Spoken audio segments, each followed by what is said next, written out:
Yanni Fisher is going to play the Alaska flag song, and so we'll start with that. Yanni, please.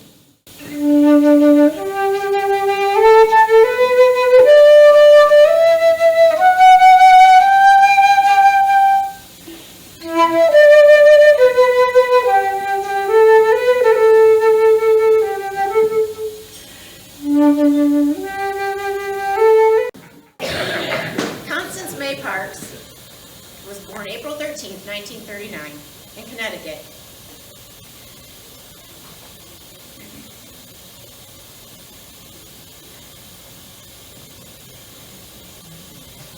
She leaves behind the love of her life, Bernie Karl, whom she married in North Pole at Santa Claus House, mind you, in 1975. She also leaves one daughter, Amber, Connie's favorite son-in-law, Douglas, and her two beautiful granddaughters, Ava and Sarah, and her beloved dog, Miss Piggy. Connie was a wife, stepmother, grandmother, friend, sister, aunt, chocolate lover, ice cream fanatic, rock hound, and an all-around good person. I have a favorite quote that goes, "Strong women, may we know them, may we be them. Yikes, may we raise them." Connie was a very strong woman who loved adventure and always captured it along the way with a camera in her hand. In her 20s, this 5'2" blonde hopped in her vehicle and traveled cross country all by herself. She would go as far as her money would take her before she'd get a temp job so that she could make enough money for the next adventure. In the early 70s, that adventure was to Alaska to work on the pipeline. She injected herself into a man's world, changing truck tires twice her size, and never apologizing for it. Along with her strength, Connie was always a very benevolent woman. She gave of her time and money to many organizations like the Girl Scouts, Alaska Women in Mining, Quota Club, and the Chamber of Commerce, just to name a few. But she was most giving to her own family and friends, who she quietly and humbly always helped when they needed it. Now, some of that help was in the form of constructive criticism, which she never meant to be mean, but she was incredibly honest, sometimes too honest. She let you know if your grammar was wrong, and she fact-checked her favorite son-in-law every chance she got. That's probably because she was so used to fact-checking my dad. And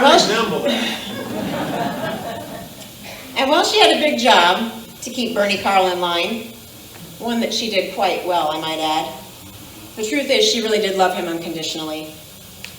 She followed him into the fire more than once and came out on the other side. She supported him in all of his ventures, the successful and the not so successful. She allowed him the freedom and support to get right out there on the skinny branch of the tree and see if it held. And together, they made Alaska and the world a better place. Amen. Constance May Parks-Karl was truly a classy lady. She wanted things done the proper way. She was kind to everyone. She always made sure she looked her best, matched her earrings and her shoes to her outfit, and never went without red lipstick, which, by the way, she taught her youngest granddaughter to apply perfectly from the ripe old age of 1. When a special person in our lives goes to heaven, we are only left with memories.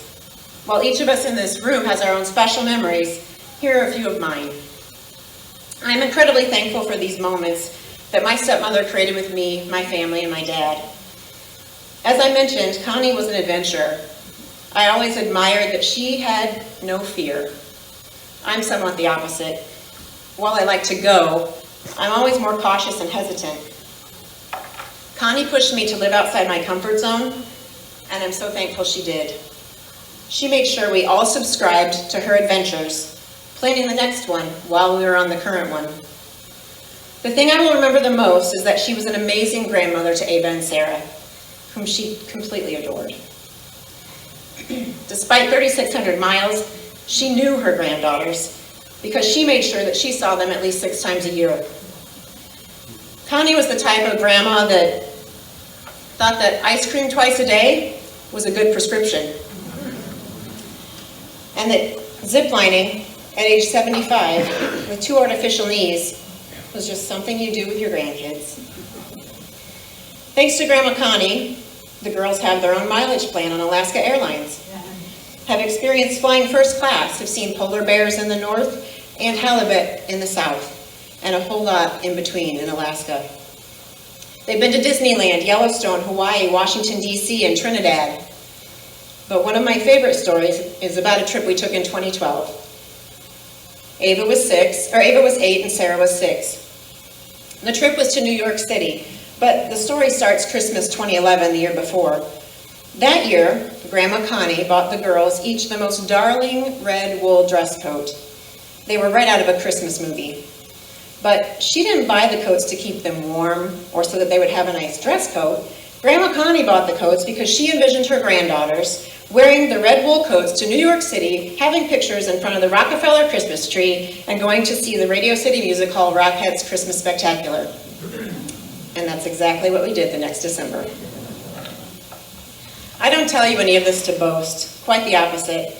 I tell you this because the best way someone knows that you love them is to show them.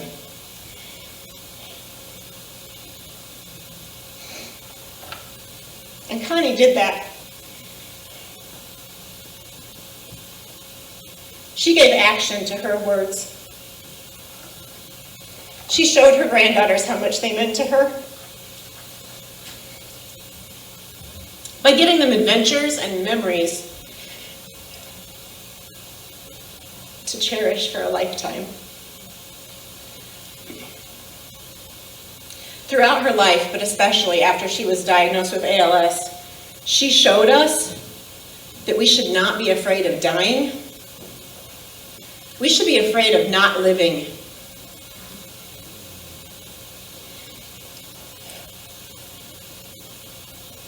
Even in the last 8 months of her life, when she couldn't walk, talk, or even eat, she had a zest for life and a trust in her chosen partner, my dad, that he would take care of her. And he did a damn good job. So today, we ask you to celebrate her beautiful life, her lovely smile, and her bright blue eyes, and leave here going about the business of living life to its absolute fullest to the very end, as Connie did. Thank you.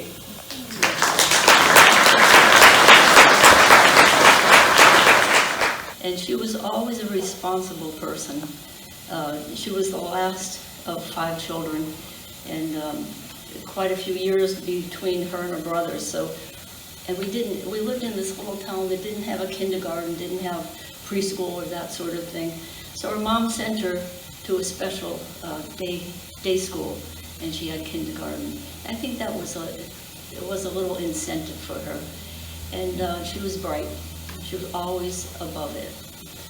But she was fun too. On Saturdays, we would go to her house, and we'd play baseball. The boys came, the girls came, and we did all the fun things that we could do in a baseball game. And we were active. We were in 4-H together. We made dresses, we cooked, we did all the things, and competed for ribbons, as some of our 4-Hers know, do it today. And she was a Girl Scout. And as she grew, she had Girl Scouts and she had 4-H, and she loved to swim. And I didn't know how to swim, but all the popular kids went out on this raft, which was way over your head. And she said, "Joyce, you gotta learn how to swim."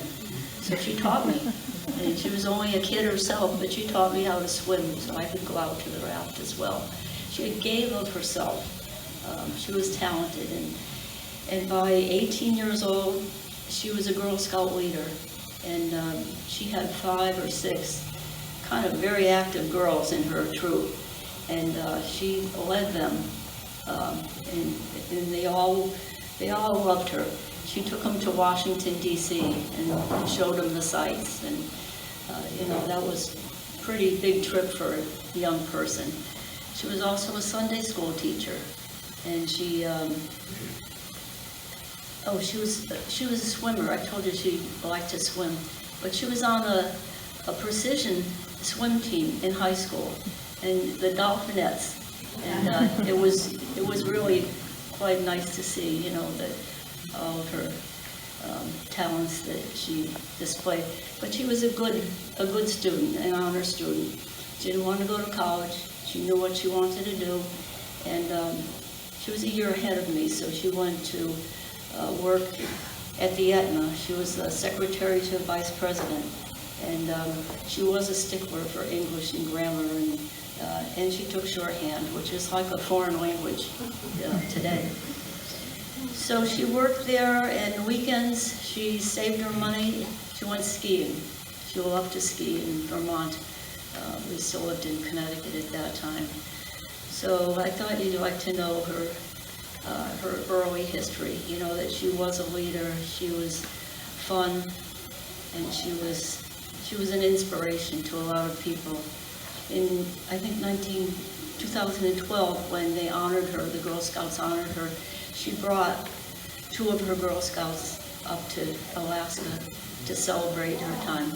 One of them was my sister, who's 5 years younger, and it was quite a thrill for them to see their scout leader after 60 years, 65 years, I can't remember, can't do the math anymore, but she is as a child, she was as a child as she was an adult. She was a lovable, bright, and fun person, and beloved, and all she wanted in her later years was to be with Bernie. She'd call me when he'd be in Russia, and she couldn't go to Russia on that trip, and she said, I just miss him so much. I just like to be with him. And that's how she was. And they had a wonderful marriage. And one of the things she told me, she said, if we had anything on our mind, even if it was 1 or 2 o'clock in the morning, we'd sit up and talk about it. And that's how it was spontaneous, and the love was always there. So I'll miss Connie terribly. The sad part for me on this trip was, as we're descending into the airport, she wasn't going to pick me up. She always picked me up at the airport, whether it was 1 or 2 o'clock in the morning. She was just always there. But she is in my heart today. Thank you. Thank you, Bernie. And it's to a point now where someone has to help me up the stairs. I can go down the stairs pretty good. This is a solemn occasion, but it's a happy occasion. Connie is in heaven. God is taking care of her. She's looking down upon this event and saying, wow, Bernie, you did it again. I've never saw a couple, other than my own, that loved one another, helped one another, supported one another, even when Bernie had a crazy idea. She was always there.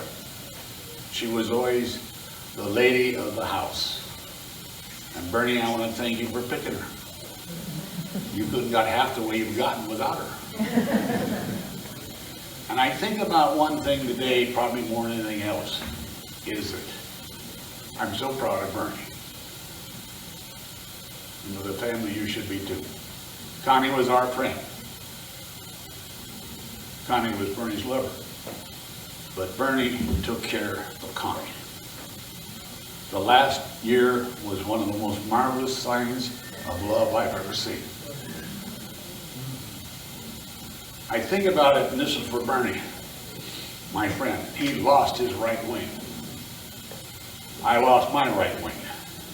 And when you lose your right wing, you fly in circles for a while. I asked you, Bernie, to remember that. Put your feet on the ground and remember God. Because you will grow back another wing. It will take a little time. You will fly again. Maybe not as well, but you'll have someone who will love you too. That has happened to me. I have a great right wing and I lost a great one, but it came back. But it's about the love. It's about cherishing one another, about talking to one another, by fighting with one another sometimes, in a good mood. But this is about Alaska too. Connie was the spirit of Alaska. Bernie's the spirit of Alaska. And we need the spirit to be here today, to each and every one in this room, especially you young ones.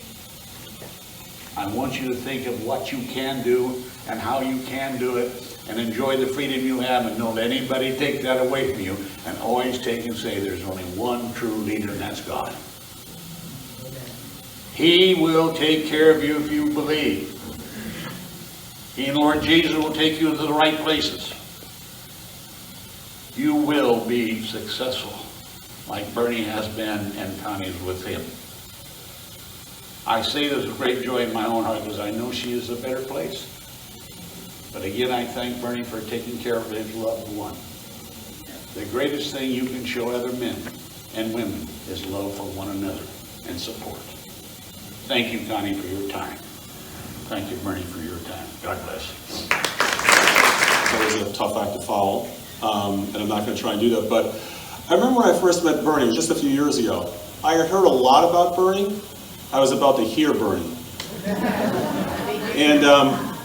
And we met at a hotel, we met at a restaurant, and Bernie was there, another individual was there, and his wife was there. And I remember saying to myself, Bernie must think I can't hear. Because he's very loud, he's very rambunctious, and he's trying to make his points, and I felt like it was a pile driver. But I kept looking over at his wife, and I'm thinking to myself, now don't take this the wrong way, I was paying attention to what you were saying, but looked over at his wife, and I said to myself, this woman, you could see the bearing, the character, her poise. And you can see after this meeting, after I had this, was kind of a one-way conversation with Bernie, of course. It was all me receiving, Bernie giving. But I remember leaving there and saying to myself, you could tell just in that short period of time, it was probably about an hour and a half, maybe an hour and 45 minutes. Maybe for Bernie it was short. Anyway, I remember saying to myself, you could see the dedication between these two people. You could see the relationship between these two people. And again, you could just see the character coming out of Connie, the person that she was. And I could tell that these guys were a team. That this wasn't just a couple, that they were a team. And that they were dedicated to each other. And so I remember talking to Bernie when he said his wife had fallen ill, and she was sick. And you know, as oftentimes happens nowadays, you wonder, okay, what's Bernie going to do with his wife? Well, Bernie made it really clear, there was no, what are we going to do with my wife? He made it very clear that they were going to be a couple to the last moment. And we would talk occasionally, and he would talk about, you know, how his wife is doing. But nonetheless, Bernie did it the right way. His wife, Connie, did it the right way. And they began something beautiful, and the way it ended was also beautiful. Bernie and Connie spent their last moments together. And that's the way both of them wanted it. And like I said, the first time I met them, I could see that she was a special lady. You could see by all the people here today and the comments made that she was a very special lady. But anyway, Bernie, my heart goes out to you, to the family, and to all the friends. Alaska has a bit of a hole in it now as a result of Connie's passing. But again, as was said, we'll meet again. And until then, our memories and our stories will keep us going. Thank you. I don't know, is our senior senator in the House? She got, her plane was delayed in Anchorage, so it looks like you made it though, Lisa. Welcome. The Lord has made. Let us rejoice and be glad. That's what Connie did for all of us every day. She was a person of joy, but she was a rock. She was a solid rock. And Bernie, we were here, it was a renewable energy fair some years ago in this room, Maybe not as many people as there are here today. But you were introducing the dignitaries, and of course, as you always did, you introduced your wife. And you pointed over there to Connie, and you said, "That's my lovely wife, Connie, the anchor on my ass." I was horrified. And keep in mind, I have known Bernie Karl for a long, long time. And I have known Connie equally as long. And I know that there's a certain bit of irreverence that goes on. Maybe a lot of irreverence that goes on. But it was so shocking that he would stand up on a stage in front of some people who were strangers and who didn't know they had that rapport back and forth. And I couldn't contain myself. After the presentations, I went over to Bernie and I'm like, "Bernie, I know, but you really cannot say that in public." And he looked at me and he said, "Well, why not? I mean, think about it. She is the one that keeps me grounded. She keeps me from going off and doing crazy wild-haired things. She's the one that puts it all into perspective for me. So she's an anchor on my ass, but in a positive way." And it caused me to think differently about some of the Bernie-isms that we all know and love. But it was how he shared how special she was to him each and every day. We look around us at what Bernie and Connie have created here at Chena Hot Springs. And for those of us for whom Fairbanks has been home for a long time, Chena has been here for a long time, but it's never been here in the way that Bernie and Connie have created. What they have shared, what they have built, is a vision and a dream that most would say is impossible. You can't do it. First of all, your water's not hot enough, Bernie. He showed them, he showed the world, but he did it every step of the way with the support and the love and the solid partnership that came with a couple who has been in love forever, from the beginning to the very end. And Don, your words were so touching as you remind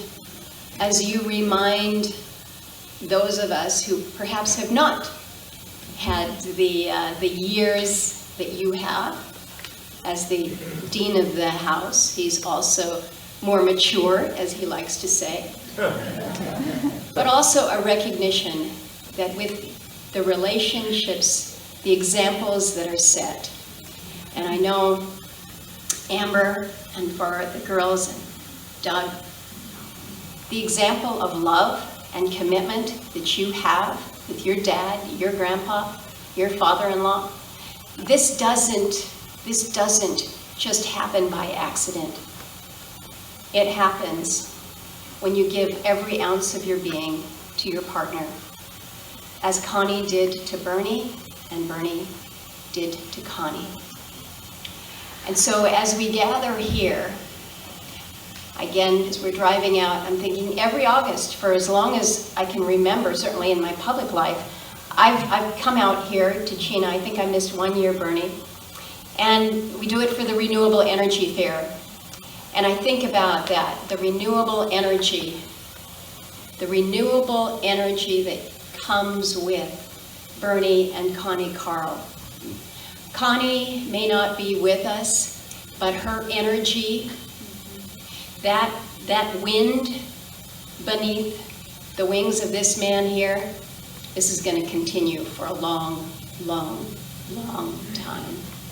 So Bernie, we love you as we loved Connie, and we thank you for sharing her, giving her to all of us. She has made us all and the world a better and a kinder place.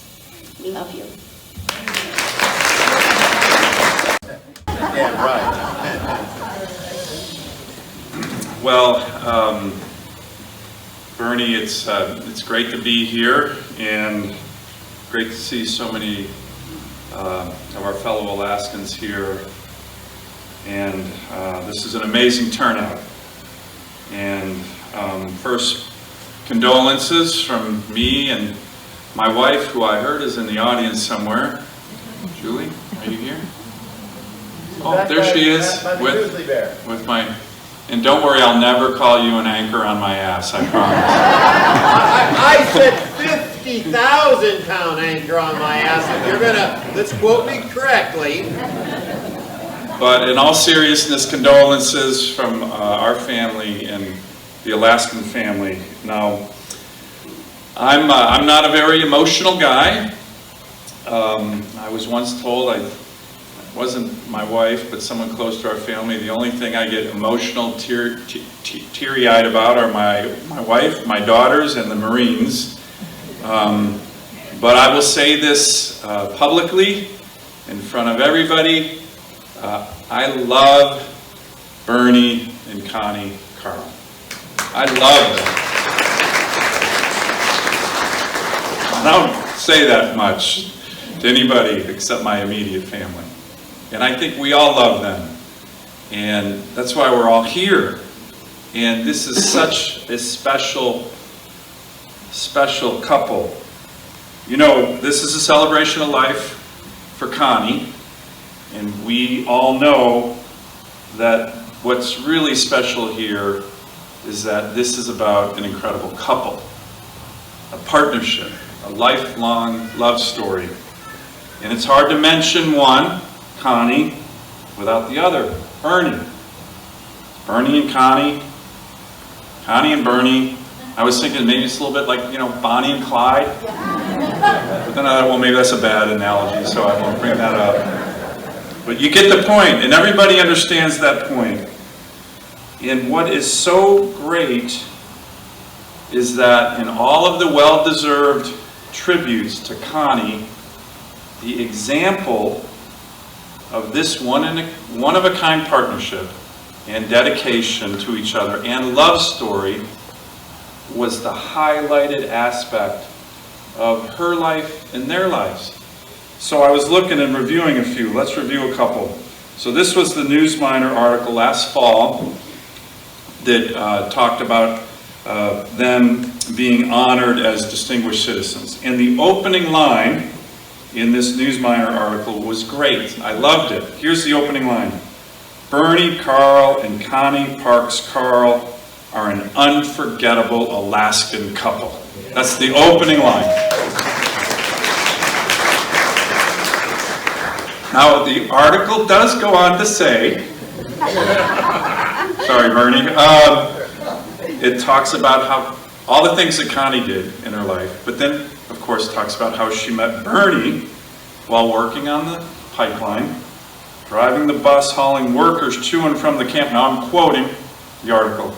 According to Connie, when she first met Bernie on the bus, he was, quote, a loudmouth jerk. That was a misprint. It's in the article. I'm not saying that. It's in the article. But you get the point. Here's the other one in the obituary about this great, amazing couple. Here's what it said in the obituary. Quote, together, Connie and Bernie lived an incredible Alaskan life. They always worked hand in hand, no matter the job. It's the same thing, Connie and Bernie. And then it goes on to say, quote, but above all her incredible accomplishments over the years, her biggest accomplishment was her dedication to her husband and family. Connie quietly and humbly always took care of those around her, never asking for anything in return. It's beautiful, beautiful.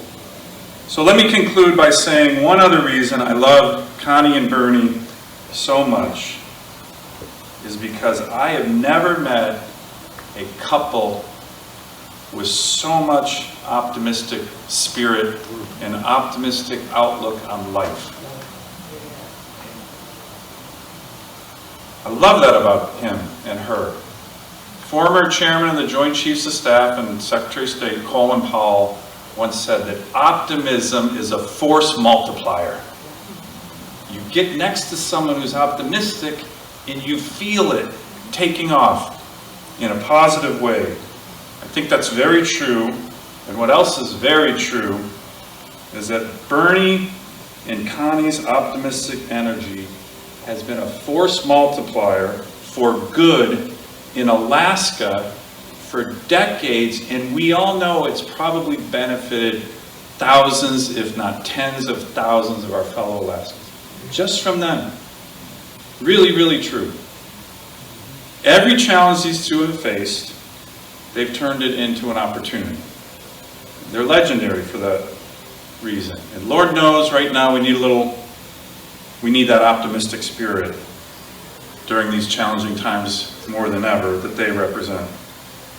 So we all love Connie, we all love Bernie, but what we really love is them as a couple and as an example and as an inspiration for all of us. Thank you.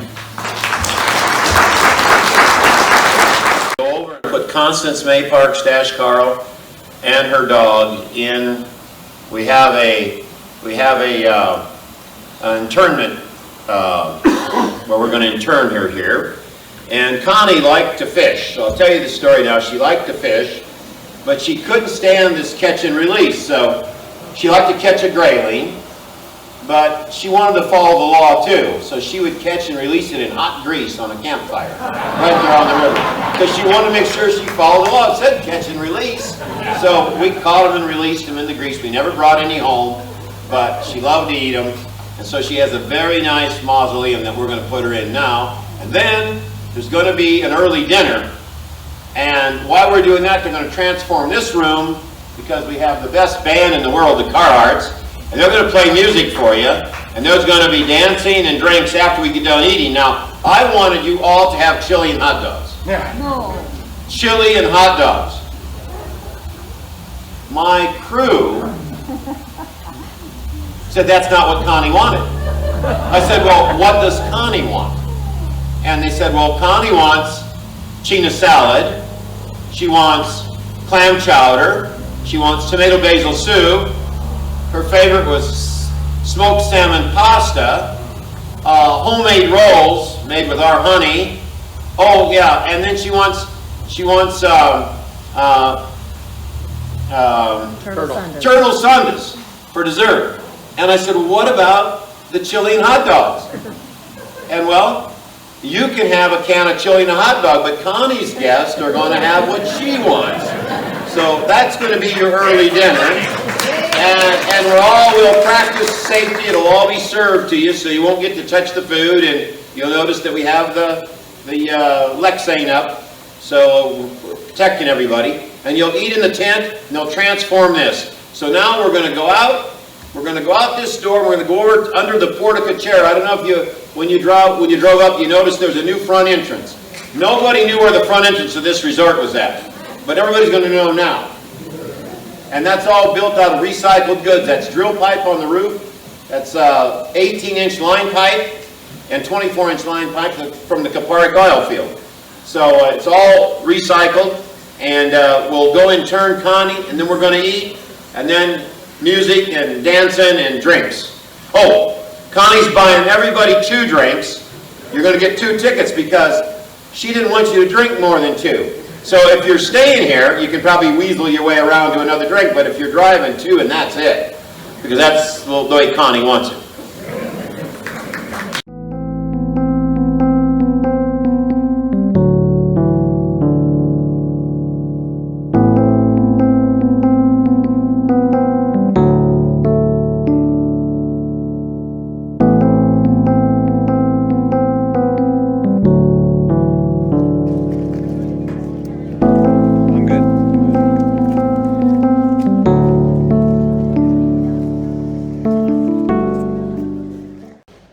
This is a grayling. You can see by its big dorsal fin. and it has a couple props on it, and this is a ship's window, and inside it has a heart that has a hologram in it, a little eternal light that'll be going on for as long as Chena Hot Springs is around, and my wife will be put to rest in here, and someday I will be with her. And we're going to put one dog in, Pirate, with her. And we're going to lock this up because it's got a fishing pole on here. We're going to lock it up because I don't want anybody stealing her. You know, but I think it's fitting because this is her memorial park. She loved this place, and eventually it'll all be perennials because she loved perennial flowers. And as we grow every year, it'll get better. And it'll always remind me of what true love is. I wish to all of you that you have the same love I had, and that all of you go to heaven, just as Connie's gone to heaven. So, if you haven't observed, we built a new front entrance here because there was never a front entrance. Nobody knew where to go. So now everybody knows where the front entrance is at. We're going to go ahead and start lunch here in just a second, but we're going to have we're going to say a prayer, and we're going to have Amazing Grace said here, and then we'll be done. We'll go eat. So you're going to do Amazing Grace right now, right? Whenever you like. Go. All right.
Thank you.